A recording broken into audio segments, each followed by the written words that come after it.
Racikan Berita 1. Kemudian ada Dan Solo juga. dan Solo gitu ya. Kemudian Mbak Juju Purwanto SH gitu ya, ada di yang pakai kopiah. Kemudian itu khas gitu ya, gitu ya. Kemudian ini biasa dipanggil AK gitu ya. Jadi Ahmad Kosidin SH ini saya kira yang fasih melakukan filosofi Jawa gitu. Lalu kemudian di samping saya ada Pak Rizal Fadila, ini pemilik senior dari TPPUA gitu ya. Lalu kemudian ada Bang Didi gitu ya. Kemudian di sebelah ada Pak Fitra gitu ya, Fitra Syah gitu. Saya kira ini semua akan menemani kita semua selama jumpa pers di sini, menjelaskan kepada kita semua argumentasi sesuai yang kami edarkan bahwa TPPUA itu akan mengajukan gitu ya surat keberatan sekaligus mendesak kepada Polri untuk segera diadakan gelar perkara khusus berkaitan dengan yang diumumkan atau hasil mereka melakukan uji terhadap ijazah Jokowi yang dilihat mulai dari proses penyelidikan sampai kemudian mengumumkan. Itu ada banyak kejanggalan yang membuat tidak bertanya, sehingga penting dilakukan gelar perkara khusus dan terbuka untuk kita semua. Sebelum masuk ke dialognya gitu ya, kita ada dua sesi gitu ya. Ada dialog untuk sesi kedua. Lalu yang pertama adalah pembacaan pernyataan sikap berkaitan dengan hasil rilis dari Barreskrim yang akan disampaikan langsung oleh Bang Ustadz Aka. Saya persilakan dulu di sini. Nah, yang baru masuk Bang Benny, terima kasih, selamat datang gitu ya. Kawan kita, selanjutnya saya persilakan. Baik, terima kasih rekan-rekan media, abang-abang sekalian, Bang Dr. Ahmad Dhani SHMH, beliau senior kita, dan Allah ridho dan beri keberkahan dan pahala karena sudah mewakafkan tempatnya itu kita kompres. Itu juga abang-abang yang lain, ada Bang Medi Junianto yang baru datang, terima kasih Bang, Bang Deddy Suardadi, Bang Rizal Fadila, juga Bang Samsudin ini, Masya Allah tanpa beliau kita juga kerepotan mengatur berbagai agenda. Ada Bang Juju Purwantoro juga Kukurnia dari Royang. Kukurnia ini juga tim advokat. Jadi kemarin kami juga sempat komplain kok ada advokat diperiksa oleh polisi, itu keterlaluan begitu ya. Baik, yang pertama sebelum saya bacakan bahwa sebelum Barreskrim Mabes Polri mengeluarkan rilis tentang hasil penyelidikan terhadap Dumas atau aduan masyarakat yang kemudian ditingkatkan menjadi laporan informasi, kami sebenarnya sudah mengeluarkan sikap resmi, yakni menolak seluruh proses yang dijalankan karena tidak transparan, tidak akuntabel, tidak kredibel, sehingga sebenarnya apa yang dirilis oleh Brigjen Polisi Johandani Raharjo Puro itu bukan hal yang mengagetkan bagi kami, karena sebenarnya juga kami menduga kuat arahnya ke sana, karena memang prosesnya itu sejak awal penuh dengan persoalan. Misalnya, kenapa begitu cepat proses di Barreskrim dikejar, dikebut setelah ada laporan Saudara Joko Widodo di Polda Metro Jaya. Padahal laporan tim pembela ulama dan aktivis atau TPUA itu sudah masuk di Desember 2024. Namun kan baru diproses setelah ada masuk laporan di Polda Metro Jaya 30 April 2025. Saya ingat betul Wakil Ketua Umum TPUA Pak Rizal Fadilah itu diperiksa di 6 Mei. Jadi bukan sejak Desember. Dan perlu diketahui sampai hari ini TPUA tidak mendapatkan nomor perkara atau LP, bahkan tidak mendapatkan informasi terkait perkembangan kasus ini hingga kemarin ada pengumuman dihentikan penyelidikan oleh Barreskrim. Artinya Dumas di mana ada pengadu ini tidak dilibatkan sama sekali. Sekali lagi ya, proses di Barreskrim ini proses penyelidikan yang berasal dari Dumas, pengaduan masyarakat, bukan berdasarkan pengaduan internal. Semestinya tentu pihak pengadu yang paling berkepentingan dengan proses ini dilibatkan sebelum ada rilis. Tapi itulah yang terjadi, maka kami harus mengambil sikap. Dan memang ada dua entitas di sini. Yang pertama, kami merespon berdasarkan kewenangan atau legal standing kami sebagai tim advokasi anti kriminalisasi akademisi dan aktivis yang merupakan tim kuasa hukum untuk sejumlah orang. Yang pertama, kami tim kuasa hukum dari Dr. Roy Suryo. Kedua, kami kuasa hukum dari Dr. Rismon Hasim Olan Sianipar. Ketiga, kami juga kuasa hukum dari Dr. Tifauzia Tiasuma. Selanjutnya kami juga kuasa hukum dari Bang Rizal Fadila, termasuk kami kuasa hukum dari Kurnia Tri Royani dan Bang Egy Sujana. Jadi terlepas bahwa Kurnia Tri Royani ini advokat dan tim kami juga, karena dipersoalkan juga oleh Polda, tetap ini kami sebutkan di bagian dari tim advokasi. Semestinya sesuai dengan undang-undang advokat, pihak Polda Metro Jaya tidak boleh memanggil advokat yang sedang menjalankan tugas dan profesinya kecuali melalui Dewan Kode Etik Advokat. Karena itu saya juga bertanya dan menghimbau kepada Perhimpunan Advokat Indonesia atau PERADI, di mana ketua umumnya juga Saudara Uto Hasibuan yang hari ini menjadi wakil dari Menteri Koordinator Bidang Hukum dan HAM, ya kalau nggak salah ya, agar bisa juga mengklarifikasi ke penyidik, karena marwah advokat itu menjadi jatuh ketika ada persoalan yang terkait hukum, seorang advokat langsung dipanggil oleh polisi. Jadi tidak equal lagi. Advokat justru berada seolah-olah subordinat dari polisi. Padahal kalau kita bicara tentang elemen penegak hukum, advokat pun diakui sebagai penegak hukum. Itu yang pertama ingin saya sampaikan. Yang kedua, kami melihat memang ada banyak pendapat dari tokoh, pengamat, ahli hukum, praktisi, bahkan masyarakat secara umum, dan saya pikir apa yang disuarakan oleh masyarakat itu sejalan dengan apa yang hari ini dialami atau dirasakan, atau suasana kebatinannya sama. Yakni kita merasa kok hasil itu begitu cepat, dan memang seolah-olah hasil itu adalah bagian dari proses untuk melegitimasi suatu rencana. Sehingga kita lihat juga berbagai platform sosial media komentarnya itu rata-rata terhadap hal ini mempersoalkan atau setidaknya mempertanyakan hasil yang sudah dirilis. Tapi kami sebagai tim hukum dari Dr. Diva, Dr. Wismo, juga Dr. Rosulyo harus mengambil sikap terhadap apa yang diumumkan oleh Barreskrim Mabes Polri yang beberapa waktu dibacakan oleh Brigjen Pol Johandadi Rahadjopuro, agar masyarakat juga bisa mengambil pilihan pendapat dan posisi seperti apa. Karena hari ini memang kita tidak boleh mengambil sikap yang abu-abu, karena kebenaran yang hendak diungkap oleh klien kami, yakni Dr. Rosulyo Rismo dan yang lainnya, itu bukan ada apa yang dituduhkan itu sebagai mens rea atau niat jahat. Tidak ada niat jahat sama sekali. Niatnya adalah ingin mengungkap kebenaran. Beliau-beliau ini adalah peneliti, penulis, dan niat yang lebih besar dari itu, motifnya adalah untuk membersihkan legasi bangsa Indonesia dari sejarah kelam dugaan pernah dipimpin oleh presiden 2 periode berijazah palsu. Yang kedua, motif yang paling penting untuk kami sampaikan agar tidak ada dakwaan atau bahkan tuduhan kita punya niat jahat atau mensreah, bahwa kita ingin memberikan insentif pada dunia pendidikan kita agar ada semangat bagi rakyat kita untuk menuntut ilmu dan memperoleh ijazah. Jangan sampai seperti yang beredar di sosial media, ada anak kecil ya, anak SMP menyatakan, buat apa sekolah tinggi-tinggi kalau ijazah palsu pun bisa jadi presiden. Kalau mau jadi presiden pesan saja ke UGM. Ini kan tentu akan menjadikan dunia pendidikan kita tidak punya insentif untuk mendidik. Ini bahaya sekali. Baik, saya akan bacakan, dan nanti kalau ada pertanyaan seputar sikap resmi kami bisa ditindaklanjuti dengan sejumlah pertanyaan dan dialog di antara kita. Namun juga kami nanti akan mempersilahkan dari TPUA yang hari ini diwakili oleh Wakil Ketua Umumnya Pak Rizal Fadila tentang rencana kami yang mengambil respon terhadap apa yang telah diumumkan oleh Barreskrim Mabes Polri.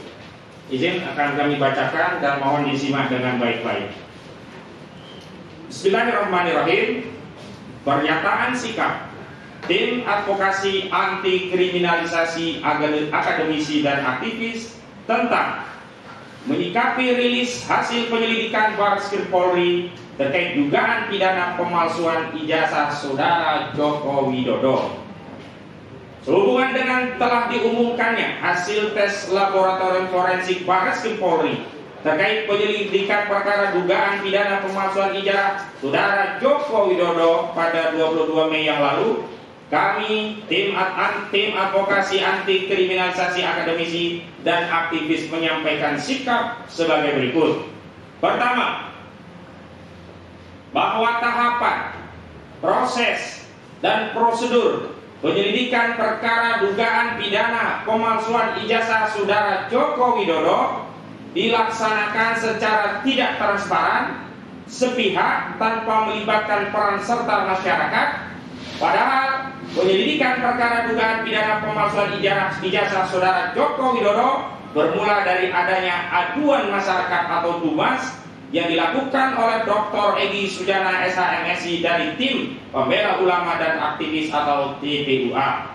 Kedua, bahwa pengumuman hasil penyelidikan perkara dugaan pidana pemalsuan ijazah saudara Joko Widodo yang pada pokoknya menyatakan ijazah yang dimiliki saudara Joko Widodo identik dan penyelidikan perkara dugaan tindak pidana pemalsuan ijazah saudara Joko Widodo dihentikan tidak sesuai dengan tahapan, proses dan prosedur penanganan perkara pidana dengan pendekatan Scientific Crime Investigation atau SCI yang selama ini menjadi acuan Kapolri Jenderal Pol Listio Sigit Prabowo dalam menangani sejumlah perkara yang menyita perhatian publik. Ketiga, bahwa penyelidikan perkara dugaan pidana pemalsuan ijazah saudara Joko Widodo yang menggunakan pendekatan Scientific Crime Investigation setidaknya memenuhi syarat-syarat berupa penggunaan disiplin ilmu forensik, pemeriksaan laboratorium forensik, analisis ilmiah, dokumentasi lengkap, dan melibatkan ahli forensik. Keempat, bahwa penyelidikan perkara dugaan pidana pemalsuan ijazah saudara Joko Widodo yang dilaksanakan secara sepihak tanpa melibatkan peran serta masyarakat tidak dapat memberikan jaminan dan kepastian hukum terhadap seluruh tahapan, proses dan prosedur yang dilaksanakan Barreskrim Polri, memenuhi syarat-syarat penyelidikan dengan pendekatan Scientific Crime Investigation berupa penggunaan disiplin ilmu forensik, pemeriksaan laboratorium forensik, analisis ilmiah, dokumentasi lengkap, dan melibatkan ahli forensik. Kelima, bahwa ketentuan pasal 31 Peraturan Kepala Kepolisian Negara Republik Indonesia Nomor 6 Tahun 2019 tentang penyidikan tidak pidana Bab Romawi 4 tentang gelar perkara menyatakan gelar perkara dilaksanakan dengan cara A. Gelar perkara biasa, dan B. Gelar perkara khusus. Nah, bahwa selanjutnya ketentuan pasal 33 ayat 1 dan ayat 2 Peraturan Kepala Kepolisian Negara Republik Indonesia Nomor 6 Tahun 2019 tentang penyidikan tidak pidana menyatakan ayat 1. Gelar perkara khusus sebagaimana dimaksud dalam pasal 31 huruf B dilaksanakan untuk A. Merespon pengaduan masyarakat dari pihak yang berperkara dan atau penasihat hukumnya setelah ada perintah dari atasan penyidik. B. Membuka kembali penyidikan perkara putusan pra-peradilan. Dan C. Menindaklanjuti perkara yang menjadi perhatian masyarakat. Ayat 2. Pelaksanaan gelar perkara khusus wajib mengundang fungsi pengawasan dan fungsi hukum Polri serta ahli. Ketujuh, bahwa berdasarkan ketentuan pasal 31 junto pasal 33 ayat 1 dan ayat 2 Peraturan Kepala Kepolisian Negara Republik Indonesia Nomor 6 Tahun 2019 tentang penyidikan tidak pidana, maka kami menuntut agar dilakukan gelar perkara khusus terhadap hasil penyelidikan Barreskrim Polri terkait dugaan pidana pemalsuan ijazah saudara Joko Widodo. Demikian pernyataan disampaikan Jakarta 24 Mei 2025. Tim Advokasi Anti Kriminalisasi Akademisi dan Aktivis tertanda Petrus Salistinus Sarjana Hukum Koordinator Litigasi, Ahmad Kosidudin Sarjana Hukum Koordinator Non Litigasi. Jadi rekan media, demikian sudah kami bacakan, kami berikan izin untuk mengedarkannya baik keseluruhan maupun sebagiannya, dan kami juga perkenankan untuk mengajukan juga pertanyaan untuk mendetailkan apa-apa yang sudah kami sampaikan. Untuk itu kami kembalikan kepada pengantar. Ya, makasih Ustaz Aka gitu ya. Teman-teman, sebelum kita masuk dialog, saya beri waktu dulu ke Bang Rizal gitu ya, Rizal Fadila, Wakil Ketua TPUA, karena negeri standingnya ini sebenarnya adalah di TPUA. Apa yang mereka alami setelah mulai dari mengadukan sampai kemudian tiba-tiba kok dihentikan gitu. Saya persilakan teman.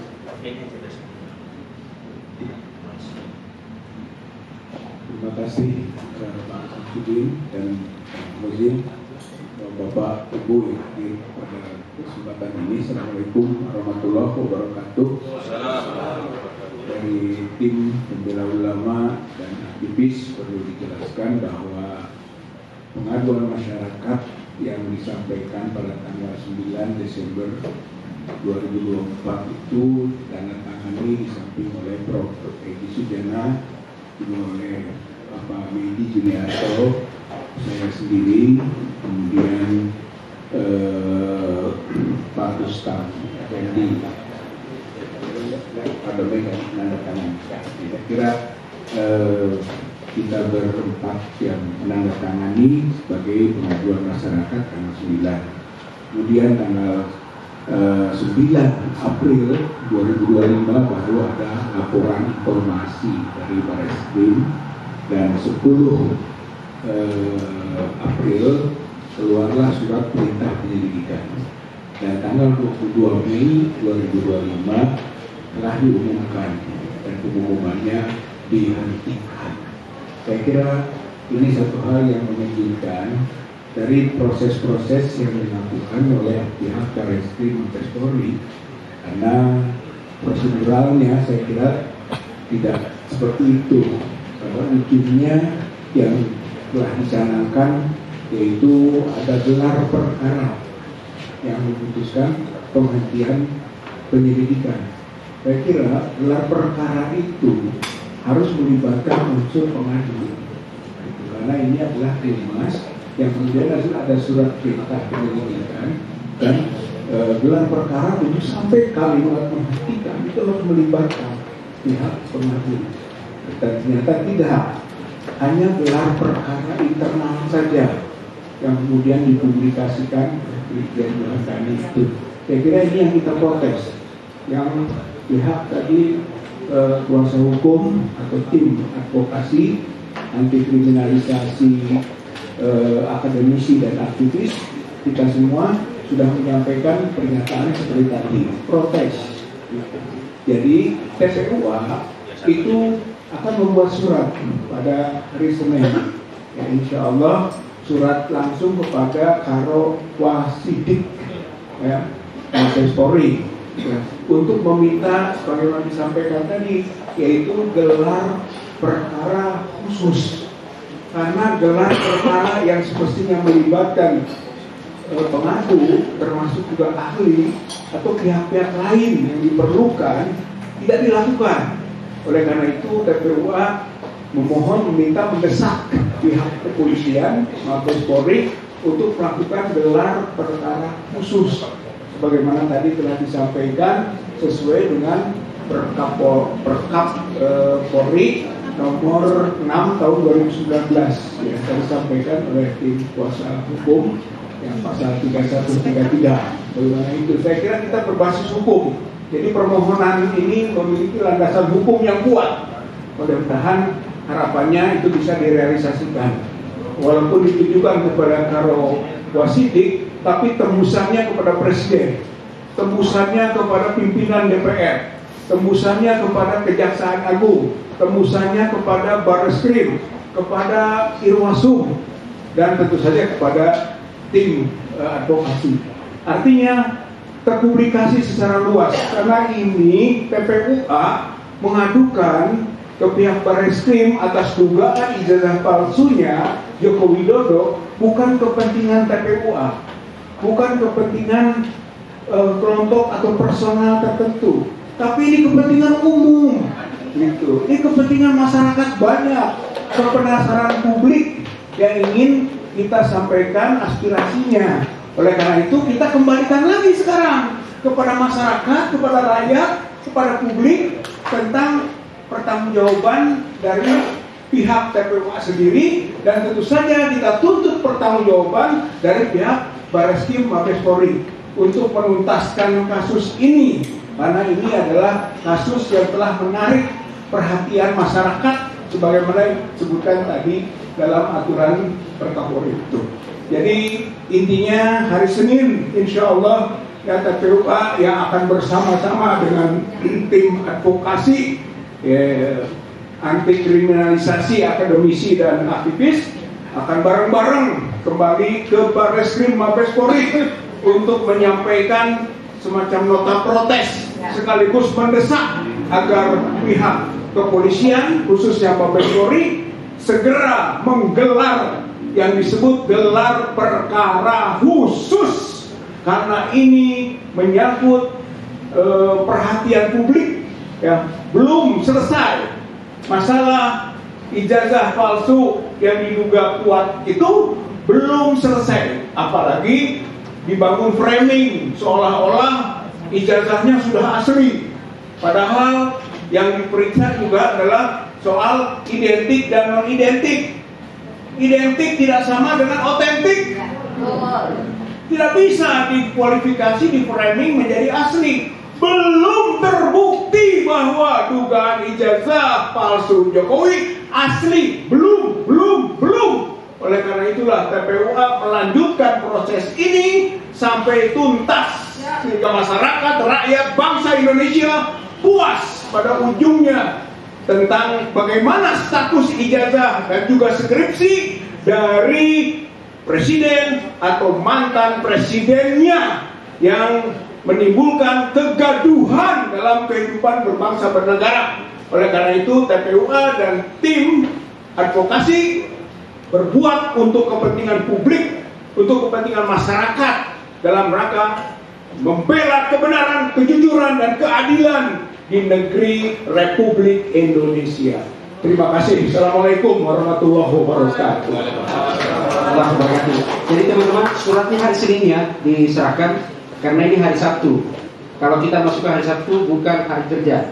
Meskipun ada kejadian, ada tuh surat dulu masuk ke MK kan, hari libur, tapi yang kita ikuti itu. Saya kira ada mungkin pendalaman ya dari Bang Yani, pendalaman kita, pendalaman, atau saya lempar dulu ke publik, teman-teman rekan-rekan media, ada yang pertanyaan ke? Ada? Ya. Silakan. Apa? Silakan. Terkait hadirnya saksi forensik dari luar negeri seperti dari Amerika seperti saksi dari forensik Dari mana? Bro? Dari mana, Bro? Erwin, Media Indonesia. Dari Pak Erwin, Media Indonesia. mediaindonesia.com. Baik, Pak Erwin, ada surat yang kami ajukan nanti meliputi dua hal ya Pak Erwin.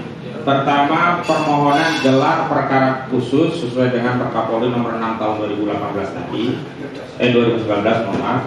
Yang kedua, kami juga sekaligus mengajukan agar ahli kami diperiksa, terutama ahli forensik, karena memang di Perkapolri itu juga diatur harus juga melibatkan ahli. Dan paling penting kita juga ingin dokumentasi, karena kalau basisnya scientific crime investigation sebagaimana disampaikan oleh Pak Listio Sigit Prabowo, itu harus ada dokumentasi.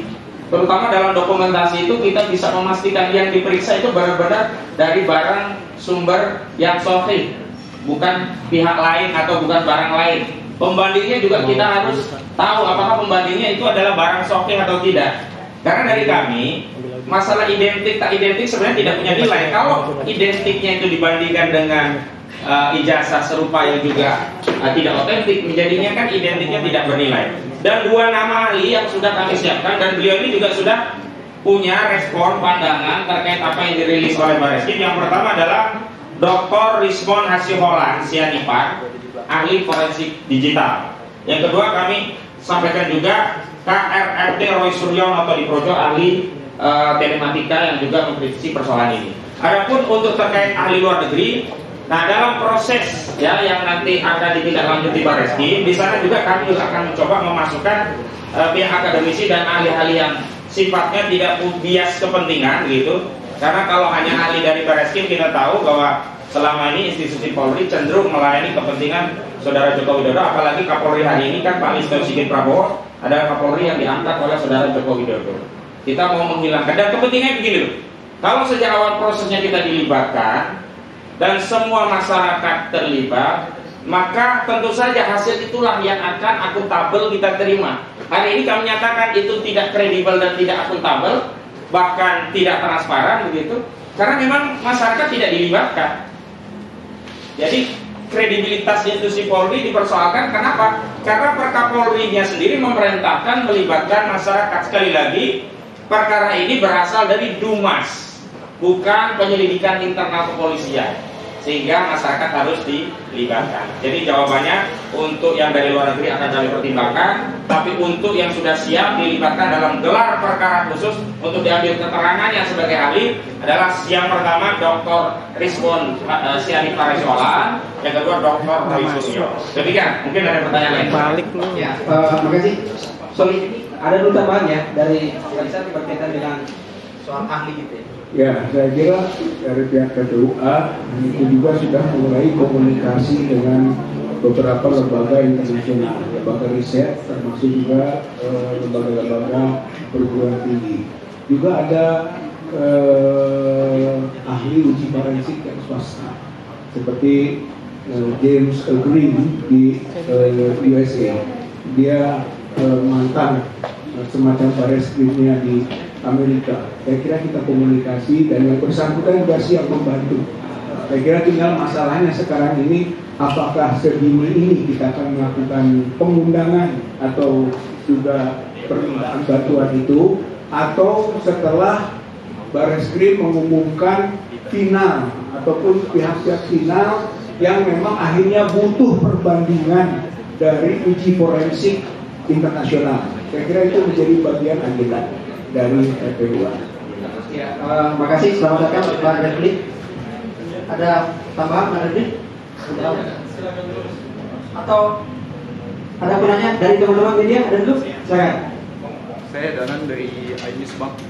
Bang, mau penegasan aja, artinya TPUA ini menolak hasil Bareskrim Polri ya. Itu pertama.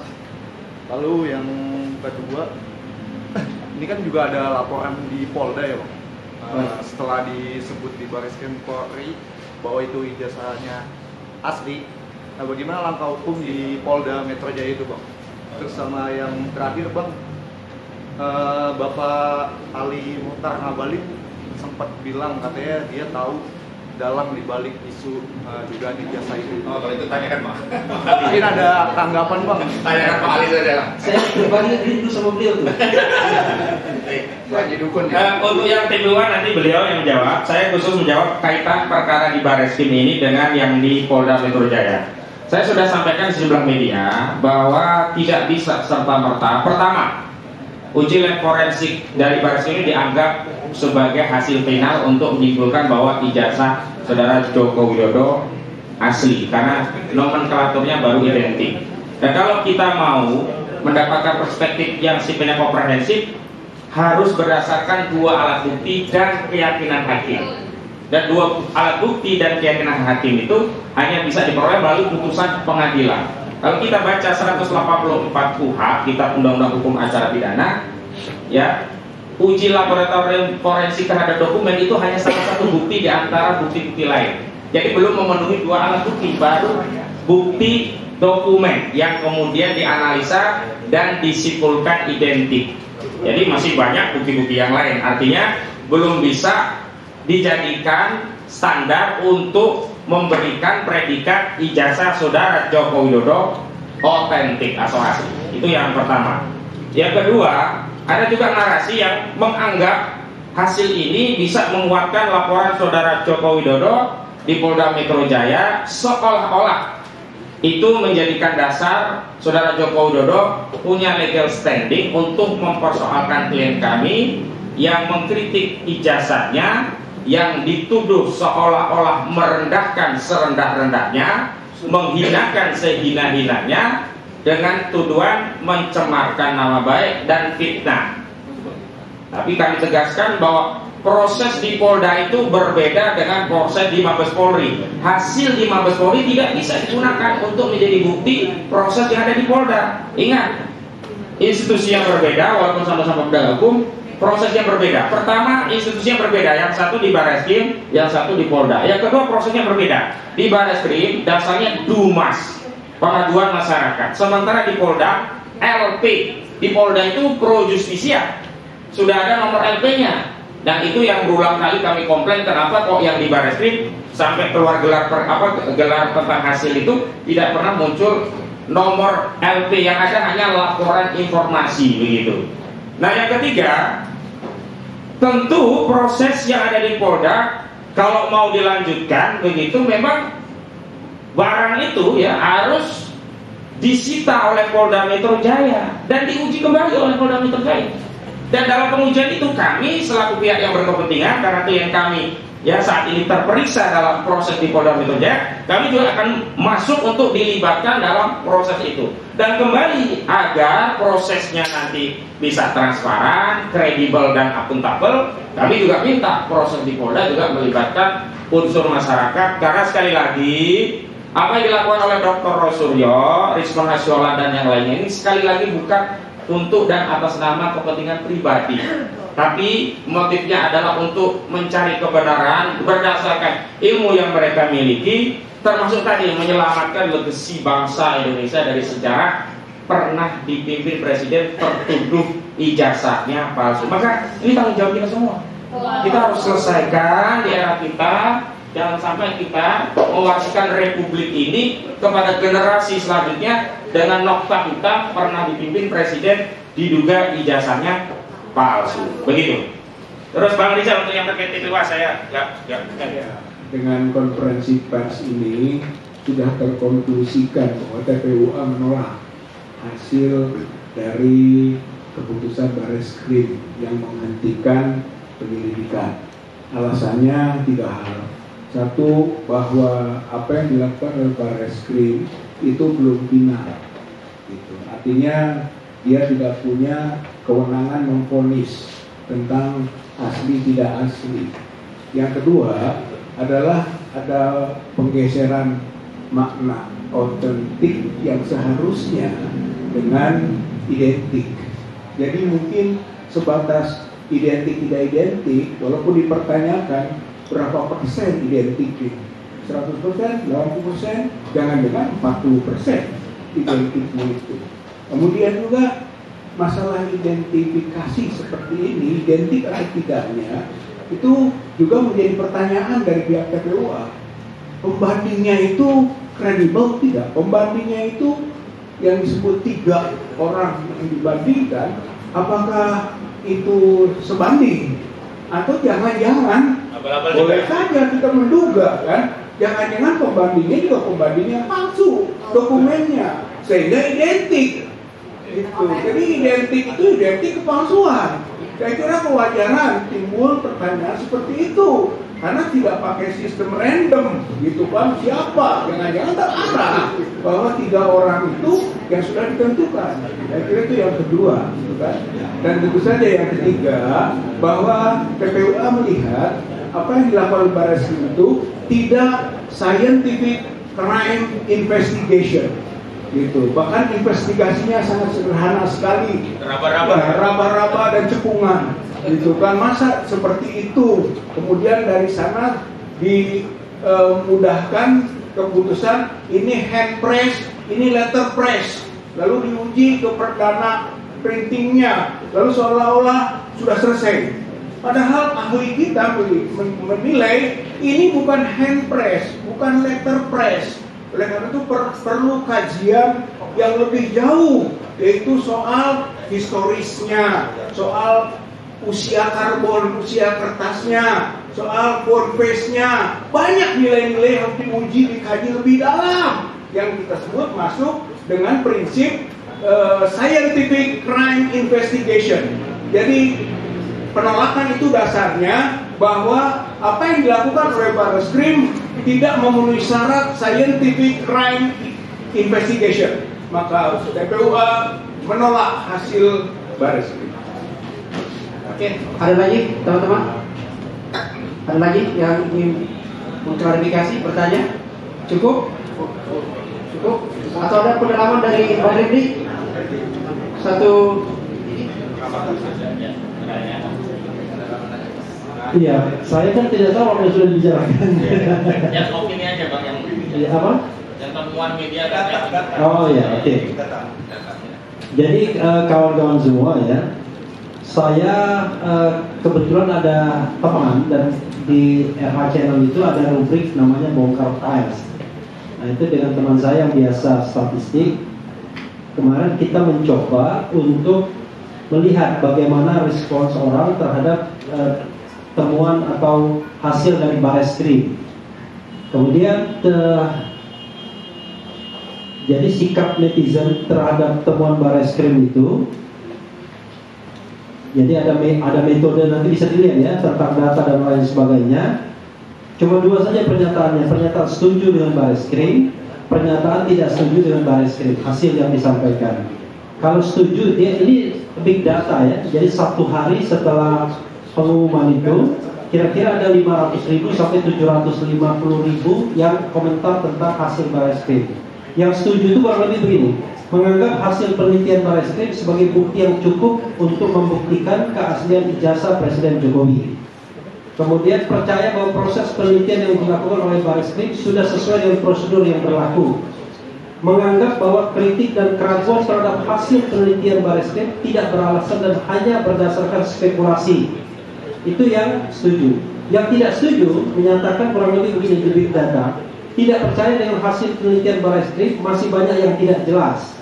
Hasil penelitian Bareskrim tidak meyakinkan, tidak menerima hasil ini. Bareskrim harus melakukan penelitian ulang. Tidak setuju dengan hasil penelitian Bareskrim. Hasil penelitian Bareskrim tidak objektif. Hasilnya dari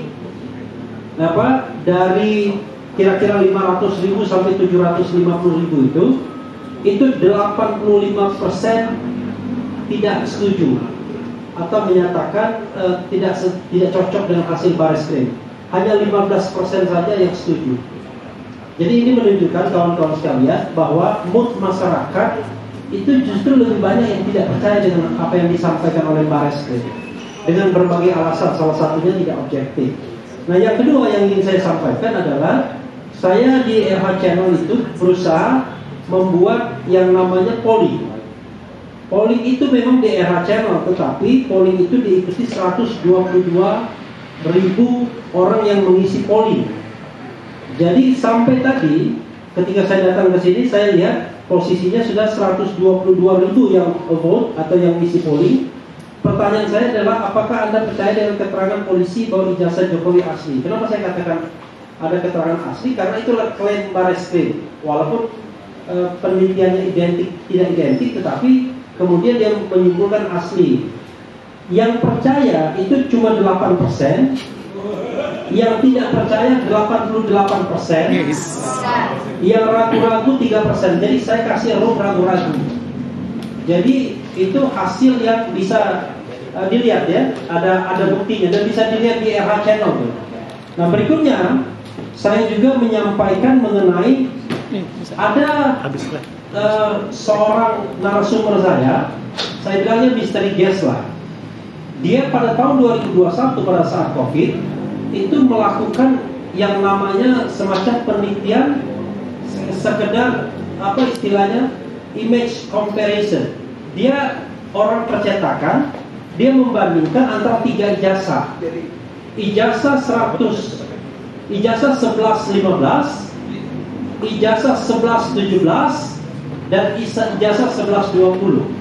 Ijazah 1120 itu kita tahu diklaim punya Jokowi dan akhirnya Bareskrim mengatakan itulah 1120. Dia mengatakan hasilnya adalah 11, 15 dan 11, 17 itu identik. 11, saya ulangi ya, 11, 15 dan 11, 17 itu identik. Tetapi 11, 15 tidak identik dengan 11, 20. 11, 17 tidak identik dengan 11, 20. Jadi kawan-kawan semua, kalau temuan Bareskrim mengatakan bahwa dari 3 ijazah yang dibandingkan identik lalu kemudian mengarah kepada asli tidak asli, maka ada temuan sebelumnya bahkan 2021 yang mengatakan bahwa 1120 ijazah Jokowi itu tidak identik minimal dengan 2 ijazah yang diperbandingkan. Pertanyaannya adalah, kalau misalnya sebuah ijazah itu dikeluarkan pada saat yang bersamaan, sama-sama tertanggal 5 November ya 1985, maka secara teoritis harus identik semua. Tidak boleh ada yang berbeda. Jadi kalau ada yang berbeda, tentu ini menjadi sebuah pertanyaan. Nah, itu saja yang ingin saya sampaikan. Mudah-mudahan ini bermanfaat. Terakhir, teman saya yang mengelola big data mengatakan sentimen negatif terhadap Jokowi dengan ijazah palsu ini itu sudah lebih dari 90% lebih. Jadi dari Desember 2024 itu masih 40% orang yang melihat ini sebagai hal yang positif. Tapi turun terus. Sekarang sudah 90% lebih orang melihatnya negatif. Saya balik ya. Jadi yang positif hanya kurang dari 10%, 8% sekian. Jadi kalau mau lihat datanya bisa di saya. Nah intinya adalah terlepas dari apa yang disampaikan oleh Barreskrim, maka sesungguhnya insya Allah masyarakat jauh lebih percaya bahwa hasil Barreskrim itu harus dibaca sebaliknya. Ya, jangan dibaca SIT, baca sebaliknya. Kalau Barreskrim mengatakan asli, mungkin aslinya tidak asli, mungkin ya. Wassalamualaikum warahmatullahi wabarakatuh. Ya, makasih teman-teman. Nanti kalau ada lagi, biar ini ya, saling bertanya ini ya, supaya ini langsung ke ini kan tidak kemana-mana nih Pak. Ya, ini. Oke, cukup ya. Ini Pak. Ya satu lagi ya.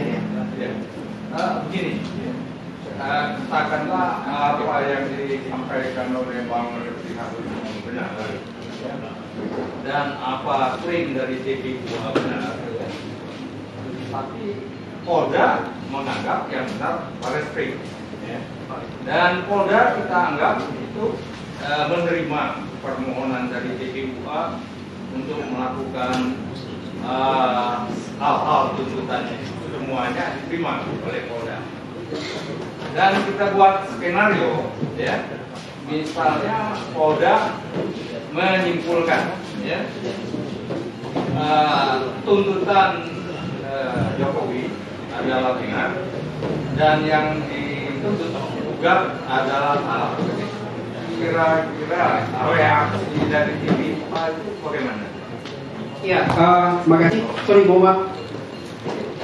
Silakan ya, dia izin gitu ya, karena gitu ya. Nah, sama Pak Nusar.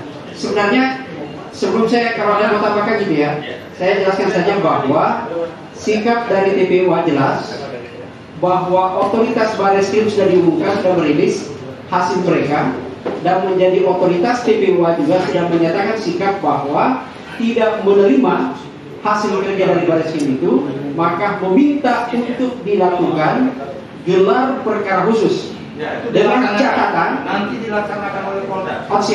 Dan TPU bukan Polda Pak, dia juga ada berbeda. Di Polda itu berbeda kasusnya dengan yang ada di Barreskrim. Yang sekarang ini di Barreskrim gitu ya.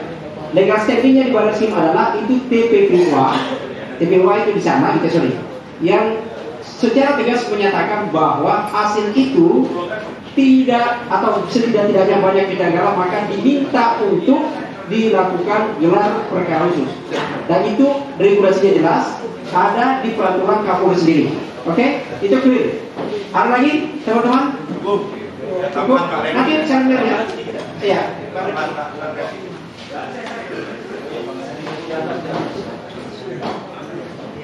Jadi yang saya sampaikan itu bukan pendapat saya Pak ya.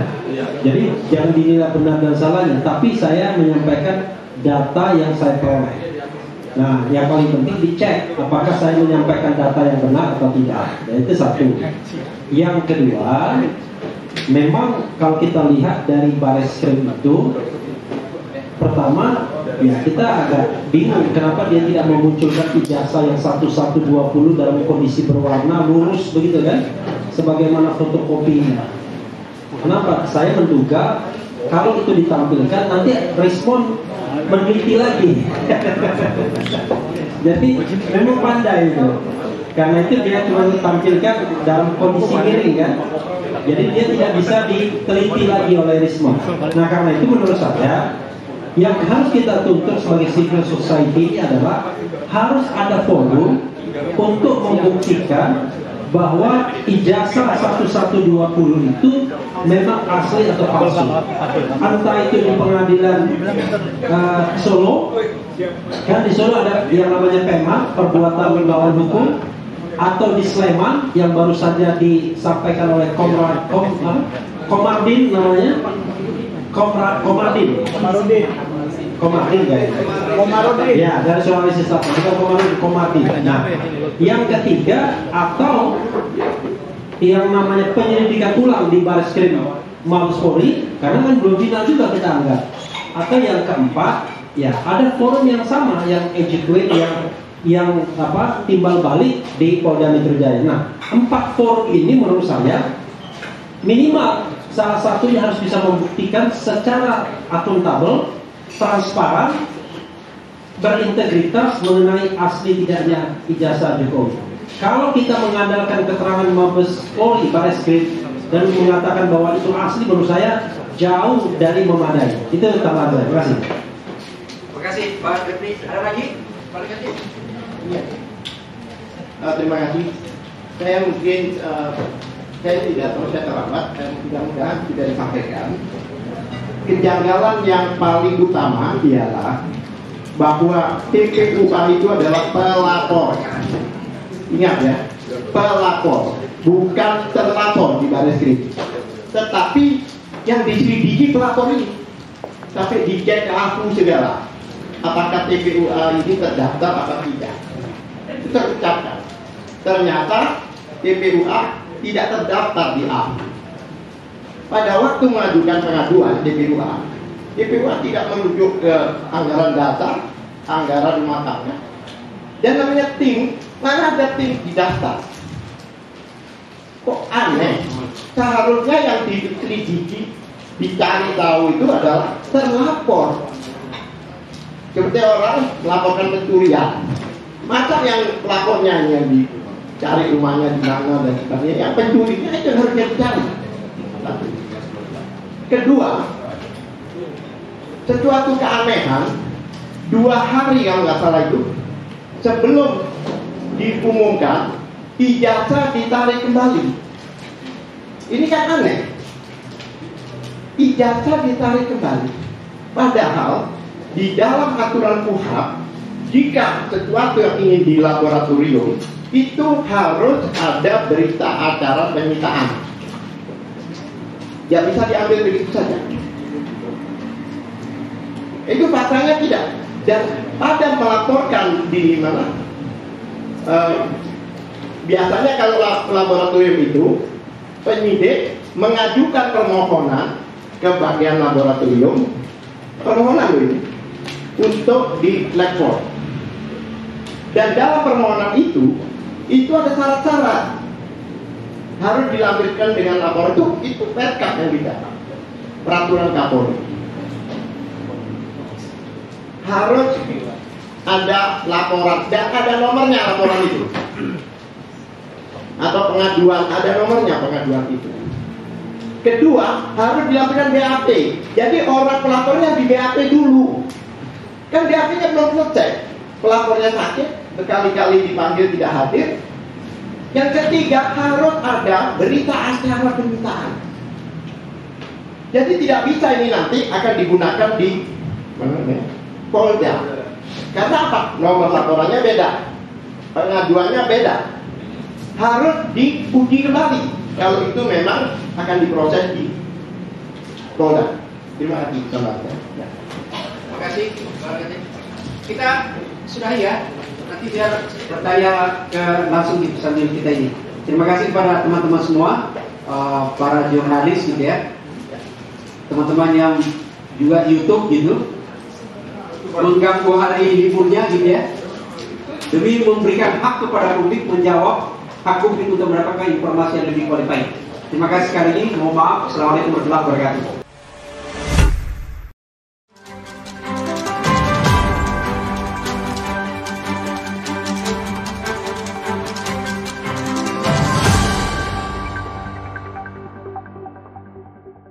Racikan Berita 1.